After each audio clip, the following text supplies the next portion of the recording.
Hey everybody, welcome back to Lettermen Row. I am Austin Ward, joined today by my main man, Reid Fragel, former Ohio State NFL lineman. So now we're breaking it down in the trenches. And Reid, you look at this one Saturday night against Michigan State was supposed to be that big test. We keep saying that every week, but yeah.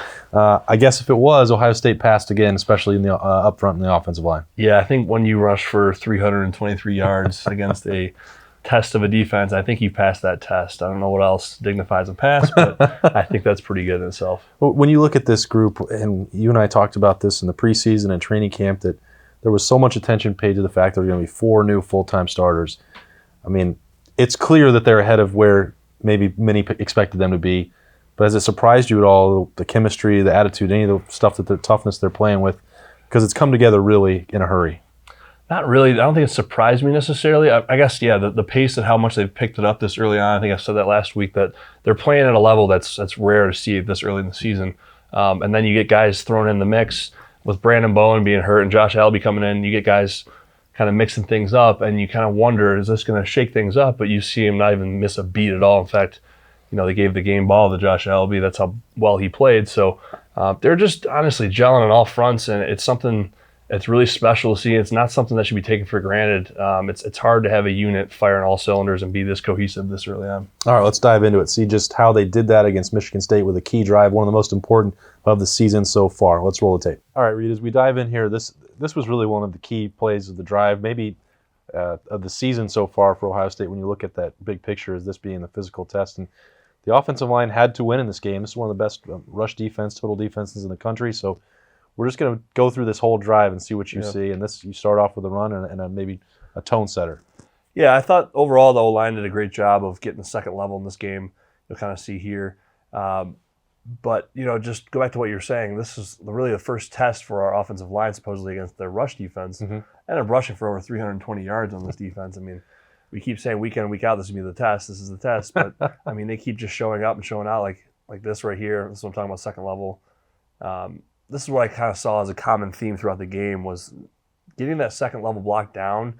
I don't know if we'll go over it or not, but there's a play where the second level is completely covered up sound and the safety makes a wrong read and Dobbins was able to split the Dobbins touchdown. Yeah. That was stuff that was great to see, and obviously against a testing defense, it's even better to see.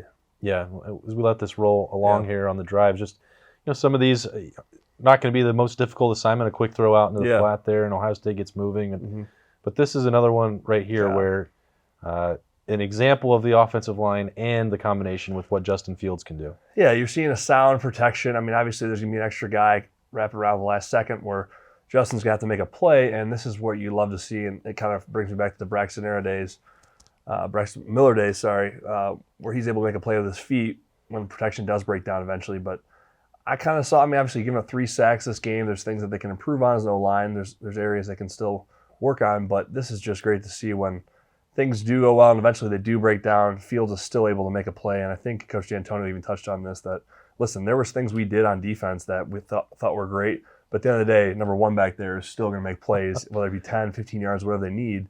I think Coach D'Antonio is basically hitting on it. He's such a freak athlete that you can't really account for that. It makes it tough, especially because, again, Fields gets a lot of the attention. J.K. Dobbins does too. They're the ones with the football in their hands, but none of that is possible, as you know, without what they're doing up front. And they're just really moving people, I feel like. Yeah, this is exactly what I'm talking about. Another second-level block here between Joe Jackson and Thayer on the left side, getting up to second level if you play it there.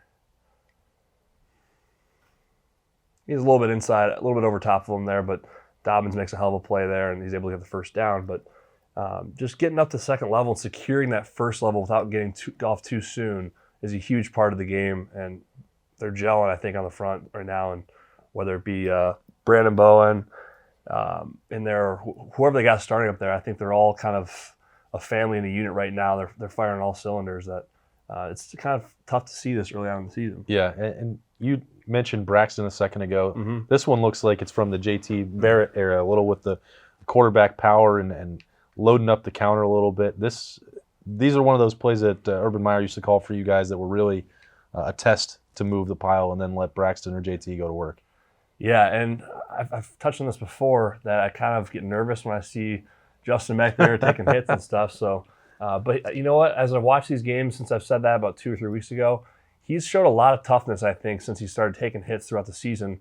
where I'm not really as nervous anymore, where I see number one back there tuck it and take off, because he showed that he can take hits. I think I was just kind of getting used to those hits, that FAU game where he took that one shot.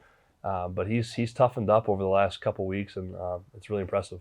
And this guy, he has been really impressive. He's fit in seamlessly. Obviously, Jonah Jackson has played in a Big Ten level for a long time, just for a team that wasn't very good. But coming in with no spring ball or anything else, he's just been, I think, one of the most impressive guys on this team so far. I mean, you see him get held up here a little bit by, is that Wyatt Davis there? Yeah, you see him get held up a little bit, and he's still able to make a securing block in the end there.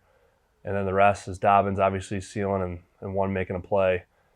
That's just a hell of a play right there, and great to see. Yeah, they'll have to get Garrett Wilson cleaned up. He was called for a holding there. Yeah, those blocks out in space can be a little bit tricky. But all that did was just make the next play add a little yardage to the total for Justin Fields. Is another position you know a little bit about. The tight end makes a play. Anytime you see a tight end out there scoring, let alone catching the ball, I mean, that's great to see in Ohio State's offense. But you'll see great protection here up front. I mean, that's just a sound protection. Everybody's taken care of, accounted for.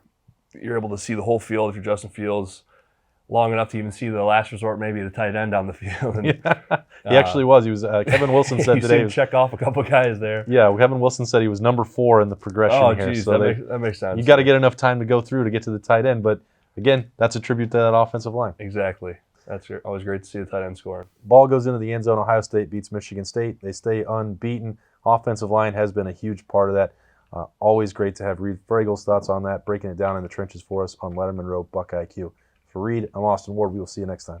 Thanks for watching. Subscribe below to get the latest videos from Lettermen Row. We got Letterman Live. We've got the practice report. We got rapid reaction. Hey, and you know we got BuckIQ with Zach Bourne. For sure. We got recruiting breakdowns with Berm. We got whatever you need. Ohio State football and Ohio State athletics, we've got you covered here at Lettermen Row.